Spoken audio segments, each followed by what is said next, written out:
Jamua Mubarak. It's day 7 of Ramadan, and this is a video I've entitled Why I Love Fasting for Ramadan. Well, not really for Ramadan. I'm more fasting during Ramadan. There's a few things that I don't do, but there's a lot of things that I do that I really enjoy. I look forward to this time of year. Which sounds a bit strange, really. There's a lot of Muslims that don't enjoy doing the fasting. There's a lot of people that I grew up with that were quite they were in secondary school already doing the fast, so there was a part of them that must have wanted to do it, but it was more of a chore. It's more wanting to do it to make their parents happy, more wanting to do it to appease people around them rather than doing it for themselves. And I enjoy having the freedom myself to choose to be able to do it.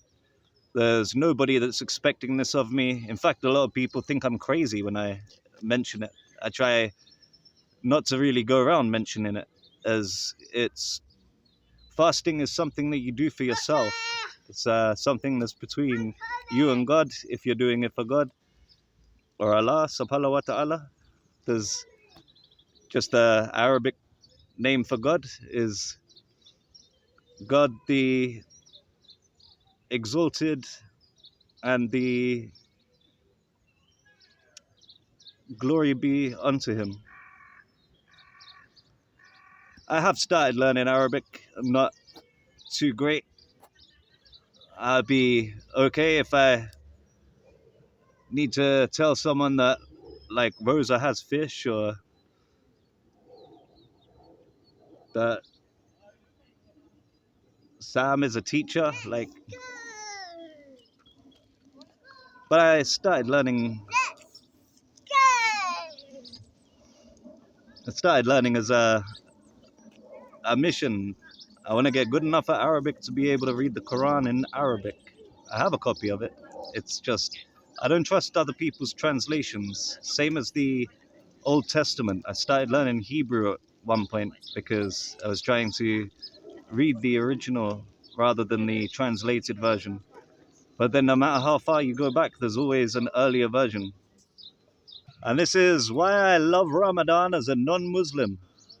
Sounds a bit crazy, doesn't it? There's Muslims out there could be watching this thinking, brother, why do you love it?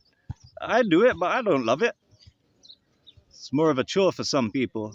It feels like something you have to do. For me, it feels better because it's something I have the option. I'm able to choose to do it. I done it last year and the year before. The year before, I only managed 10 days as I was working a very difficult job. It was hard, strenuous labor. And in the end, just trying to do the full day working in the sun, sweating, building up body temperature from working too hard, I started feeling really sick and decided, nope, I need to listen to my body. It's time to put an end to it, start drinking some water. And then I carried on with, carried on with, I lost where I was. A little floofy dog. It's come over to say hello. So yeah, the job that I was working at was a little bit too difficult to make it through. But I was determined then the next year I was going to see if I could do it. But back then that was more of an endurance test. That was more me being a bit cocky, me enjoying a lot of fasting. I do fasting for Lent every year. I'm also fasting for Lent at the moment.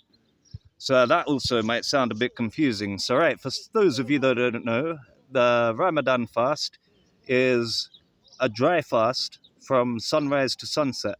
So that's no food, no drink, and that includes water as well.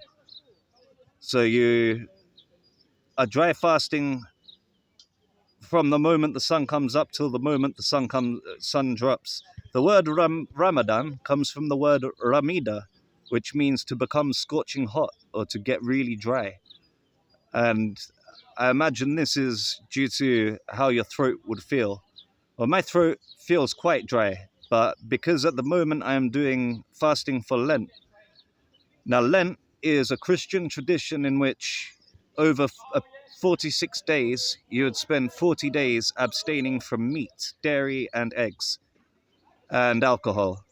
So I don't drink alcohol anyway. I don't eat meat, dairy, or eggs anyway. When it comes to Lent, I like to try to go without solid food. This year I'm going without anything but fruit. And that's even certain fruits like dates. I'm trying to avoid eating because it's dry fruit. I'm looking for keeping my body hydrated as much as possible while I'm eating. So I'll have the sunrise to sunset dry fast, and then I'll have the fruit in the evenings to rehydrate my body. So my throat isn't really dry right now. For the first 5 days of Ramadan, four actually, I think it was, on the fifth day, by the evening I was drinking and eating fruit and fruit juice. So there's the first 4 days I was eating things that were like the remaining food that we had left in the house, large amounts of it, and very dry food. One day I made a big bowl of pasta. And when I say big bowl, it's more like a giant bowl that you'd see fruit sitting in. And it was full of pasta. It took me 3 sittings to eat it all. It was delicious. And it was just using up a lot of the stuff that was going to go off otherwise. At the beginning of Lent, you have Pancake Day, or Shrove Tuesday, or Mardi Gras in French, which translates as Fat Tuesday. I think the naming was because on Ash Wednesday, people would start abstaining from meat, they'd start abstaining from milk and eggs, and a lot of the kids, because fasting isn't permitted for children, just in case, as it's a lot harder for children to maintain the health during the fast. Children give up something for the period of Lent, and it's 40 days over the 46 days of Lent, because on Sundays you're supposed to relax the fast as it's celebrating the day that Jesus was resurrected. There's also the Friday. People usually give up flesh even when it's not during the Lent period, because that is the day when Jesus gave up his flesh, and the Good Friday. So that's the bit of the folklore behind the reasons for the fast. It's about the 40 days in the desert for Jesus, or Isa alayhi salam. Alayhi salam is salam meaning peace, Allahi meaning be upon him. So it's Jesus, peace be upon him. For those of you that not too familiar with Arabic, started learning Arabic after doing the first fast, because Ramadan's more than just about giving up food and drink. Ramadan is... Sorry, I'll finish what I was saying. Children would give up something like sugar for a period, for the 46 days, with breaks on the Sundays for Rejoice, for the Lord has risen. So that would be eggs, milk, dairy, all in the cupboards, about to be stored away for a month and a half. So a lot of food would go bad and be thrown away. So what you tend to do is have a really big meal on the Tuesday, cook up all of the food that's going to go off. You're going to get the stove going. It's probably where Shrove Tuesday come from, Pancake Day, as it was a good thing to make out of the milk, eggs and sugar. And it's a day for preparing for the fast. Make sure there's nothing in the house that can tempt you away from the fast. For Ramadan, Ramadan's more than just giving up food and drink. It's trying to give up anything that will take your mind away from the connection with God, or Allah subhanahu wa ta'ala, which I believe, subhanallah, glory be unto him, Wa meaning and ta'ala is the exalted. Exalted, I believe, is a word used for when something is rising in the ranks, something that is considered most high. So basically just honorifics for God. Allah is from Al-Ilah, which is the God, because there's one God. A lot of people seem to think that there's different gods. I believe we have one source creator, and there are many forms of angel and other creations of our one source creator that have created everything here. We all contain a piece of the source creator inside of us. There's always a piece of our source with us. In a similar way to if you tried to split a magnet in half, both magnets would contain a north and south pole. No matter how many times you try to separate them, you will never be able to separate them, for we are one.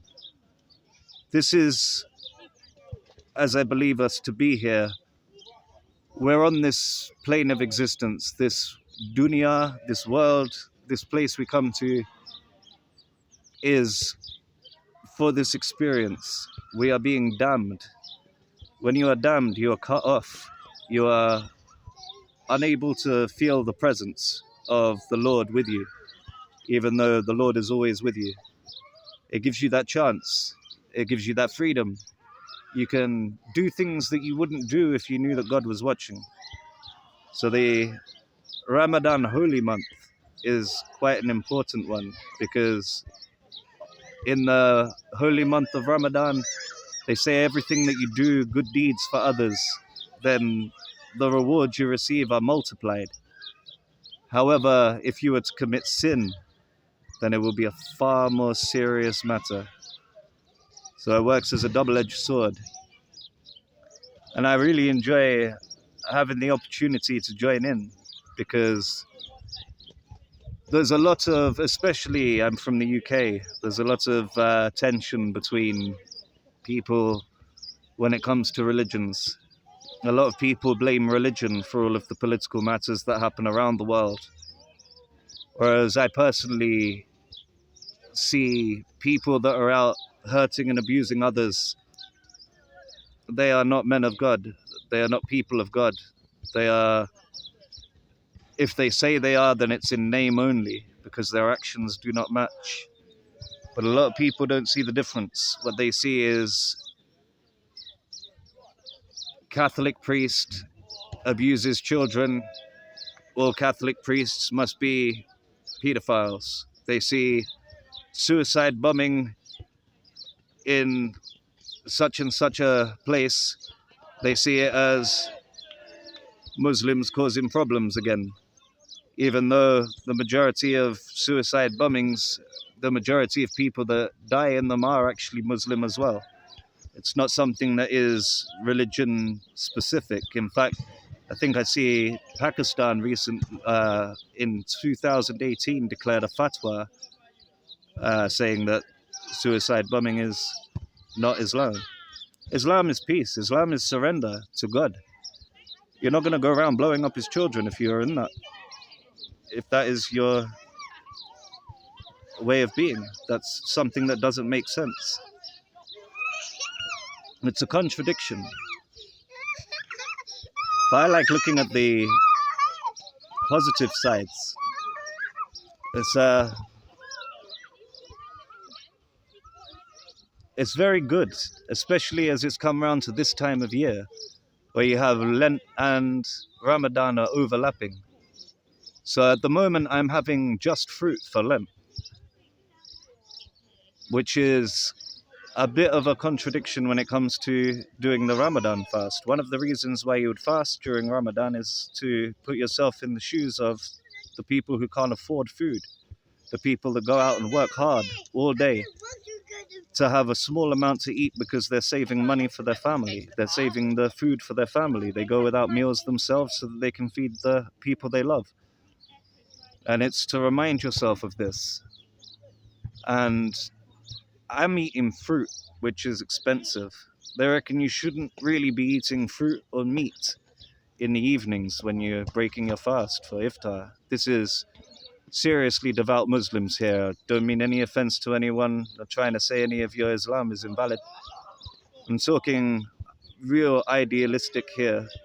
The My understanding of the reasons why you would do Ramadan fasting, putting yourself into the shoes of the poor, it's so that you can really feel how others are. You can empathize. You can remind yourself that not everybody has things the way that you have things. Sometimes you feel like your life is full of problems, and then you have some time going through hardships like this and realize that your problems aren't as bad as you thought they were.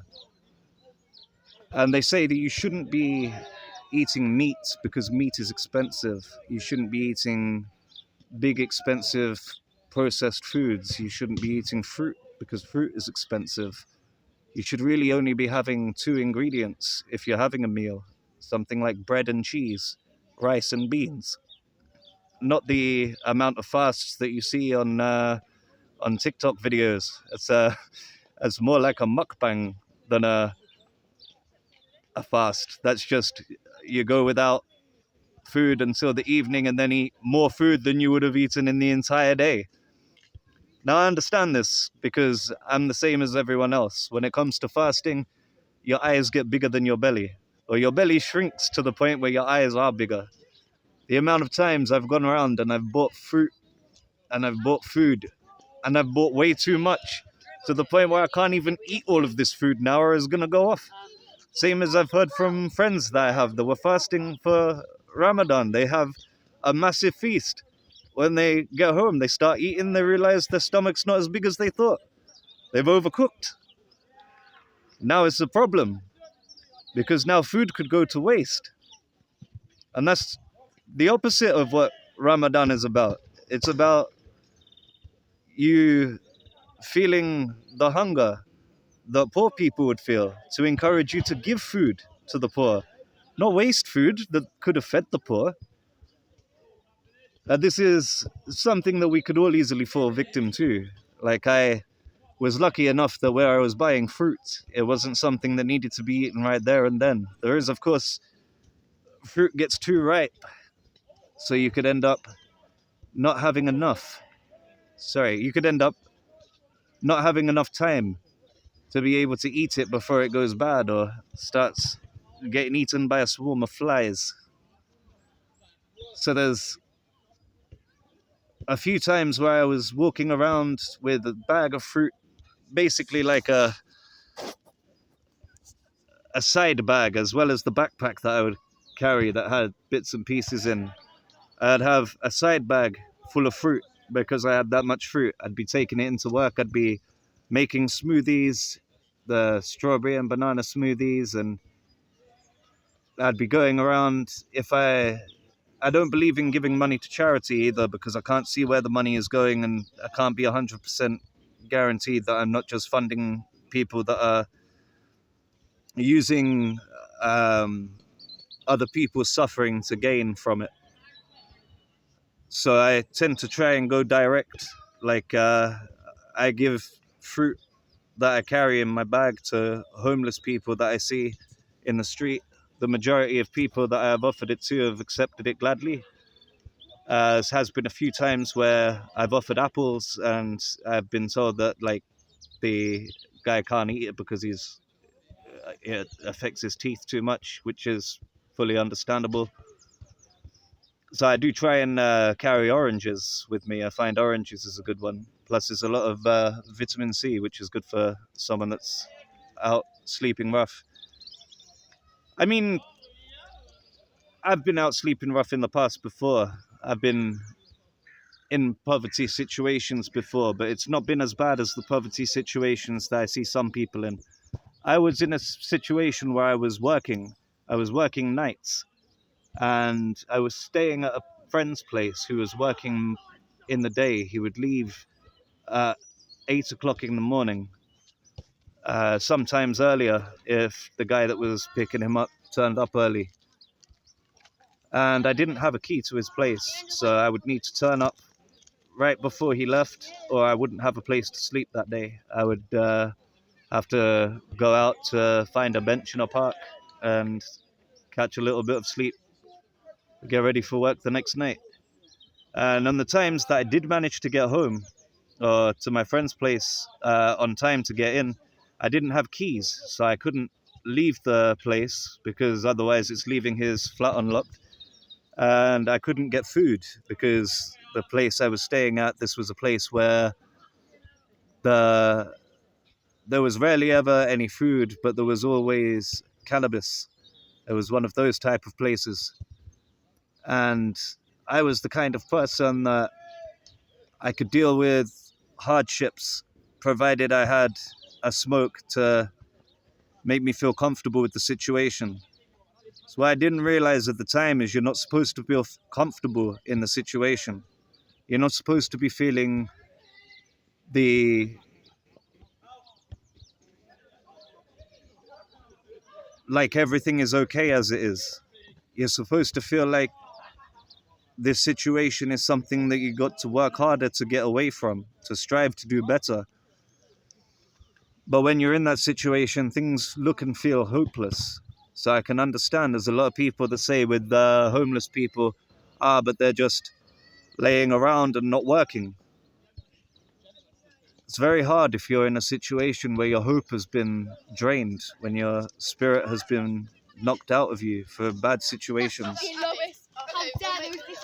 So I find I don't mind giving food to homeless people. I don't like to give money because I've heard of things in London especially where you have gangs that target homeless people. They take the money from them for protection money. And I don't think that that's the right way to do it. I think that they can't really complain if people haven't given them money but given them food instead. Plus, then there's a chance they might be able to eat something before these gangs turn up to take advantage of them. It's a horrible situation a lot of these people live in. Not everyone's a scam artist. And I don't mind getting scammed a little bit if someone scams me out of some food, because even scam artists have a rough time of it sometimes. Sometimes having a bit of fruit helps to make your body feel lighter on the inside. So I do fasting quite a lot. I enjoy being able to clear out all of the things inside of my body that don't need to be there. And that's what I find happens with fruit. And even though I think that for Ramadan you shouldn't be, I do agree that you should be putting yourself really into the shoes of the poor, those of the poor that have shoes. Like, yeah, if you really put yourself in that position, you don't have a feast to come home to at the end of the fast, at the end of the day. You have something very basic because you're looking at buying something that will give you the most amount for your money that will feed your family. And on another year when Ramadan doesn't overlap with Lent, as Ramadan follows the lunar calendar and Lent follows the seasonal calendar. So the Ramadan comes about 11 days earlier every year. So in a few years' time, when Lent and Ramadan don't overlap, I think I will try the full fast with nothing but 2 ingredients per every meal. And it's going to be a bit harder for me because I don't eat bread or cheese. I don't eat, I could eat rice and beans, but there's a lot of things that I try and stay away from, as it's like yeast. I don't trust yeast. I try and stay away from everything that has yeast inside of it. I don't feel like I need my body leavened. It's something that comes up in the Bible, actually. It's they talk about the scribes and the Pharisees or the Sadducees. You got they're the people that in the Bible it tells you to beware of, because they are the ones that they conspire together to pull people away from the righteous path and towards a path that benefits them, usually in the way of money or power. There's a Bible passage that talks of beware of the leavening of the Pharisees and the Sadducees, which is leavening when you add a small amount of yeast to some dough.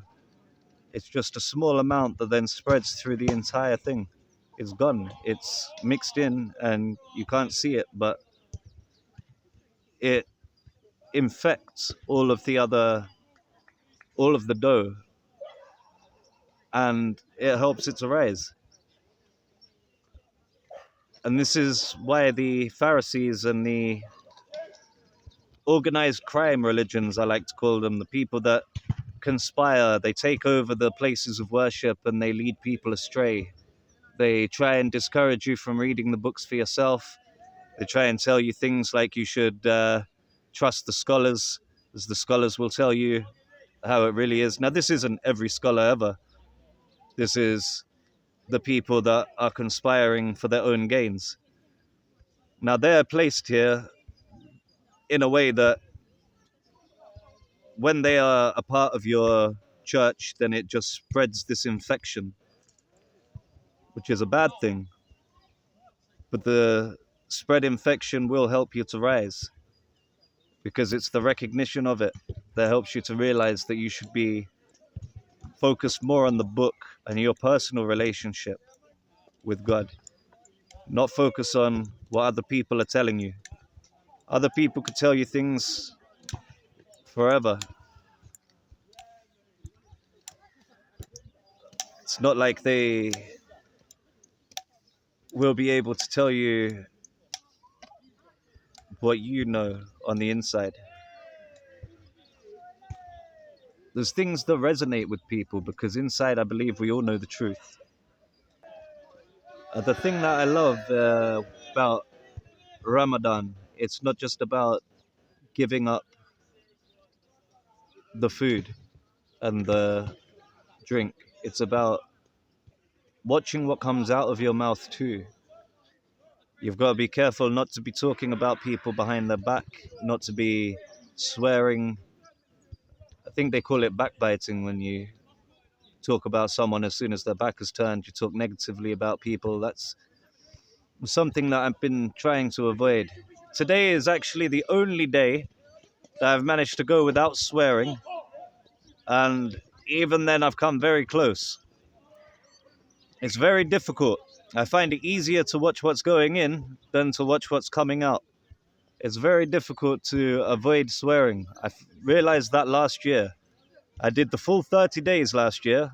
I did not manage one single day without swearing. This year is day 7 and I've still not managed one single day without swearing. And even in the Bible, there's a passage somewhere where they were talking about people not washing their hands before they eat. And the quote or the answer to it was people should be more concerned about what's coming out of their mouths than what's going in. I think that's important. That's something that I think a lot of people could really benefit from. If you are doing Lent, try giving up swearing for Lent. That'd be an interesting one, wouldn't it? How many days do you think you could manage? Uh,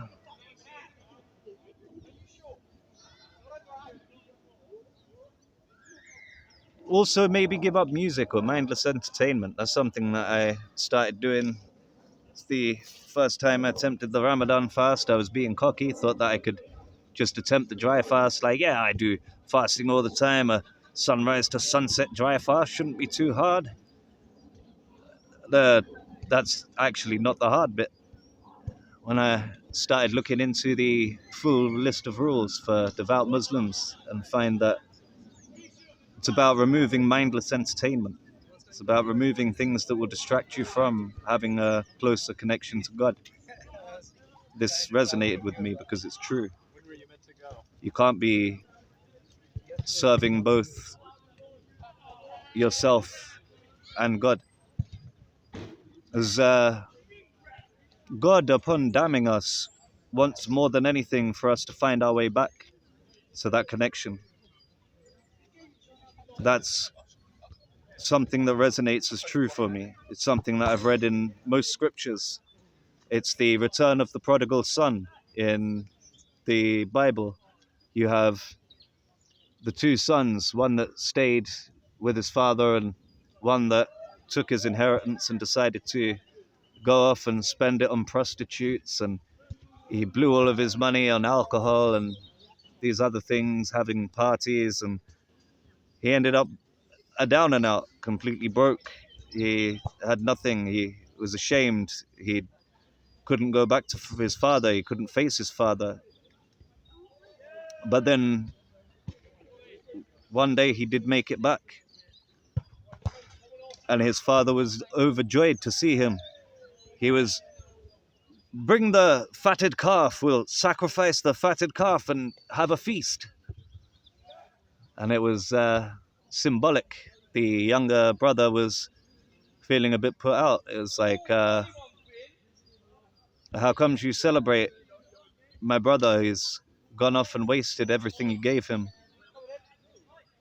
and yet you throw him a party when he returns. And he tries telling the son that you don't understand. He was lost, and now he is with us. Well, that struck me as a beautiful metaphor for how you would feel if someone strays away from the path and then returns by choice. One of the reasons I don't like organized religions is it always feels like you're being pressured. It doesn't really feel much like a choice. It feels like it's mandatory. There's repercussions. You will go to hell. You will not have a nice house in Jannah waiting for you. Maybe something in Jahannam, I believe it's called, for hell. Or Janahim. My Arabic isn't too great. I think I may have mentioned this. Ana min das wa ana min jadid.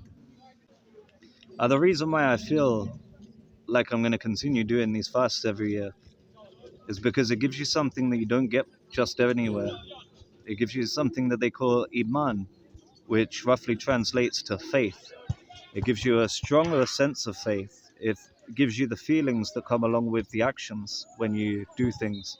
Because a lot of the time, people can go through the motions of doing something because they feel that logically it's right for them to do it, but it's not something they can feel anymore. It's something that people say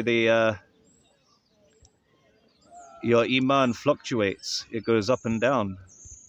But the Ramida, which is the worship of, or the remembering of the Shahada, possibly, which is the oath that you take to say that you are surrendering to God.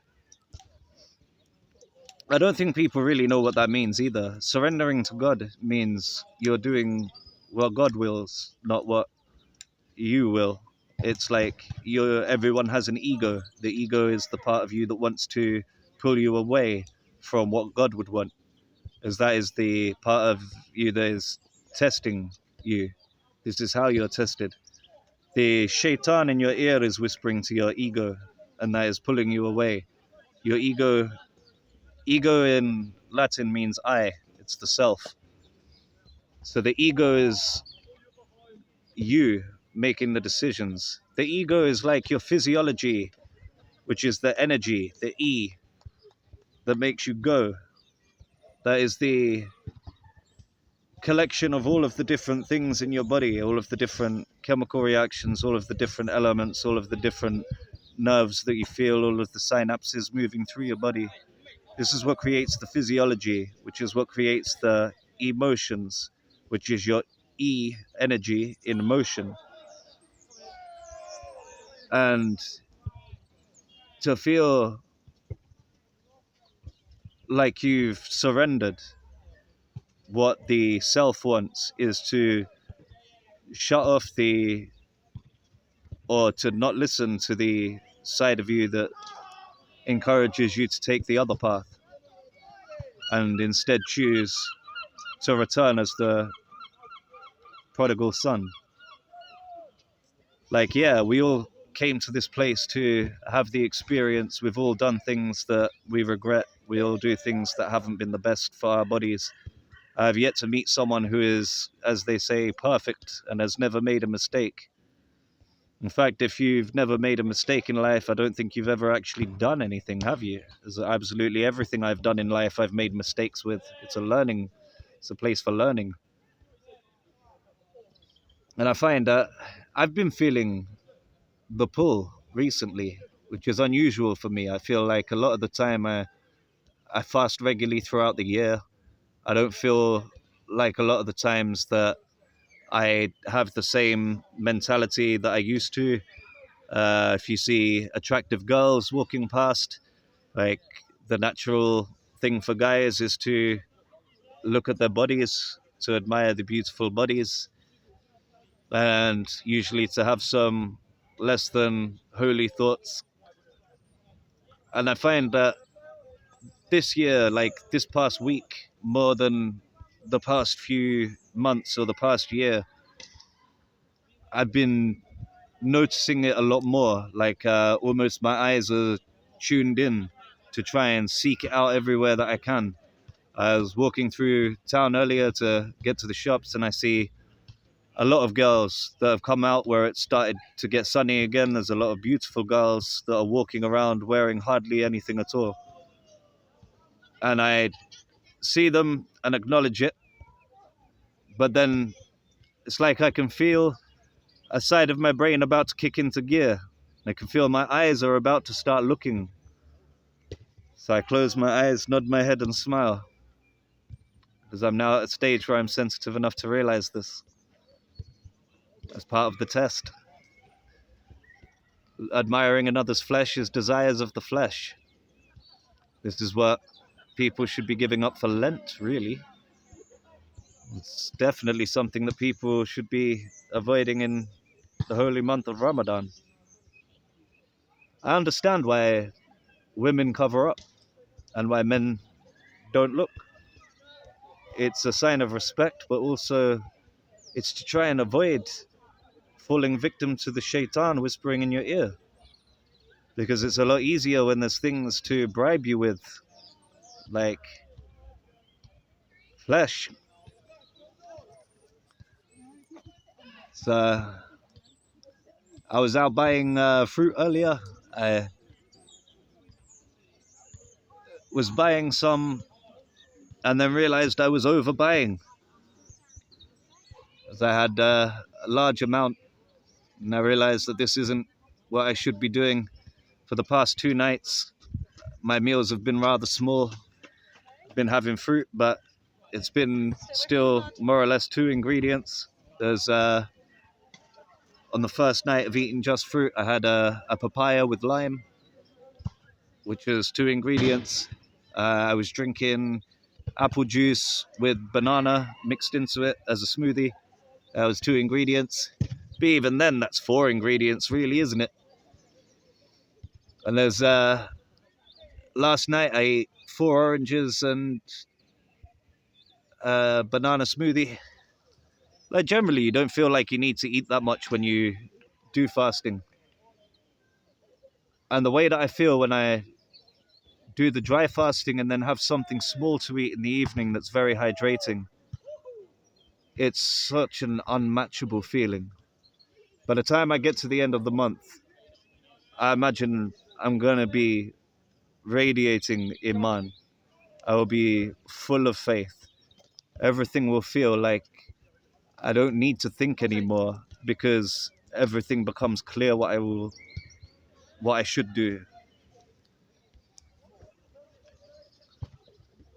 And you just don't get that with other fasts. With Navaratri, there's 9 days of eating just a sattvic diet. I felt really good after those 9 days. Other religions just don't seem to be as far into the fasting as Islam. I think the two favorite fasts are Ramadan and Lent. Lent is one of my favorites. I think more people should do it. I just think it's almost like a dying tradition. Most people that when you Google what a fast for Lent is, it's not a real fast. They have written there that it's eating just one meal a day with two smaller meals that couldn't be constituted as proper meals throughout the day. It's like that's not really fasting anything. There's the sunrise to sunset fast, which I enjoy. There's also the Jewish fast for Yom Kippur, which is from sunrise the previous day to sunrise on the day itself. Or, sorry, sunset the previous day to sunset on the day itself. It's like a 24 to 25 hour dry fast. I like doing those. I feel good at the end of doing those. I like doing Ramadan. I feel good at the end of Ramadan. I like doing a fruit fast for Lent. I feel good at the end of that. But something about going the extra mile and trying to avoid all of the distractions that will pull you away from learning about religion, learning about God from as many sources as you can. I say that even if you stick to just Islamic sources, still as many sources as you can. Because that way you're less likely to be led astray by someone's corrupted version of Islam. Imagine there's many corrupted versions of Christianity, there's many corrupted versions of Judaism. Something that's mentioned in the Bible, the Qur'an, and the Torah. Something that God's messengers, peace be upon them, have told us we need to watch out for. Yeah, I hope I haven't offended anyone with this. Not trying to say anyone's Islam is invalid, not trying to say anyone is doing the wrong thing in life. I think that absolutely anyone could wander in to a faith by feeling a type of way. And I don't think that you should be really discouraging people from doing this, even if it's not how you see as ideal. Like if someone decided that they wanted to take part in the fasting for Ramadan and then have the feast at the end, it's not a problem. You're still choosing to do something which in the future may help you realize with a better sense of clarity which direction would help you get closer to this feeling that you would more than likely feel. I think it's something that everyone could benefit from, but it's not something that I think should be forced on anyone. I think it's good for people to have choice. I know there is I'm not sure if it's a hadith or there was something about not needing to love Allah. If you fear Him, that is enough. The love will come later. The meant as like your father or your mother, your parents. Like when you are young, you don't need to recognize the love for them as long as you can recognize the fear of them so that they can steer you away from danger, as they will shout at you or threaten to smack you or possibly smack you.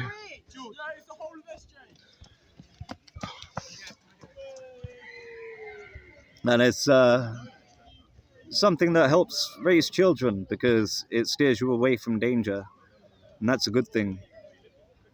But when it comes down to people getting so scared that their loved ones will be damned or be in a worse situation because they haven't chosen to get closer or have a relationship with God, that fear isn't going to help find love if you keep pushing it. It's going to help them push further into fear, and it may even cause them to reject God even more. as then it's not a choice. It's you're being told what you have to do, or else. I don't believe in that kind of behavior. I think that it's much better to give people the options, allow people to find their way back. And it's much more special when it's done that way. But this is just me and my opinions. So, as I say, no offense meant. I hope all of you have a good Friday. I cut this video here. And thank you all for watching. Stay tuned for more.